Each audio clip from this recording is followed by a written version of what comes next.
পরিবেশ বান্ধব প্লাস্টিক পণ্য তৈরিতে জোর দিতে ব্যবসায়ীদের প্রতি আহ্বান জানালেন বাণিজ্য উপদেষ্টা শেখ বশিরউদ্দিন। তবে ব্যবসায়ীরা বলছেন প্লাস্টিক খাতের ভ্যাট রিভিউ করার কথা। আশিকুল আলম জানাচ্ছেন বিস্তারিত। ঢাকার ইন্টারন্যাশনাল কনভেনশন সিটি বসুন্ধরায় শুরু হয়েছে আন্তর্জাতিক প্লাস্টিক মেলা। বাংলাদেশ প্লাস্টিক দ্রব্য প্রস্তুতকারক ও রপ্তানিকারক সমিতি আয়োজন করে এ মেলার। এতে দেশি বিদেশি বিনিয়োগকারী কোম্পানিগুলো তাদের পণ্য ও প্রযুক্তি প্রদর্শন করে সন্তুষ্টি জানান।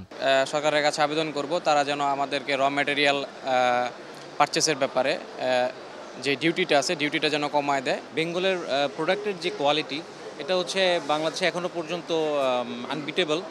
সো এই কোয়ালিটির কারণে বেঙ্গল এখন পাইওনিয়ার ব্র্যান্ড বাংলাদেশের। অবভিয়াসলি এটা পরিবেশ বান্ধব। নরমালি পলিথিন আমরা পলিপ্রপাইলিন রেজিন যেটা ইউজ করি এটা পরিবেশে ডেস্ট্রয় হয় না। মেলার আনুষ্ঠানিক উদ্বোধন করে বাণিজ্য উপদেষ্টা শেখ বশিরউদ্দিন বলেন, প্রতিযোগিতার বিশ্বে মানসম্মত প্লাস্টিক পণ্য তৈরিতে বিনিয়োগকারীদের আরও সচেষ্ট হতে হবে। বাস্তবতাভাবে আমাদের নীতি নির্ধারণ করা দরকার, যার বিনিময়ে আমরা আশা করি যে ব্যাড প্লাস্টিককে আমরা রহিত করব, আমরা এটাকে অগ্রসর হতে দিব না এবং এটাকে আমরা নিশ্চিহ্ন করার প্রচেষ্টা চালাবো। বাট গুড প্লাস্টিকের সাথে আমরা বাস করবো এবং রেসপন্সিবিলিটির সাথে, দায়িত্বশীলতার সাথে আমরা প্লাস্টিক পণ্য উৎপাদন ব্যবহার করার প্রচেষ্টা চালাবো।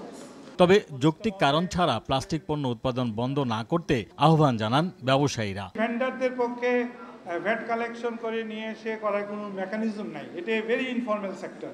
আমরা পরিবেশকে বাঁচাই, অফকোর্স পরিবেশই যে আমাদের কনসার্ন, কারণ আমাদের দেশটা ছোট, এখানে আমাদেরকে কনসার্ন হতে হবে, প্রোডাক্টগুলিকে কোয়ালিটি করতে হবে, আপনাদের মাধ্যমে যেন পরিবেশ কোনোভাবেই বিঘ্নিত না হয়। আর্থিক ক্ষতি ও কর্মসংস্থানের বিষয়টিকে গুরুত্ব দেওয়ার কথাও বলেন ব্যবসায়ীরা। আশিকুল আলম, RTV, ঢাকা।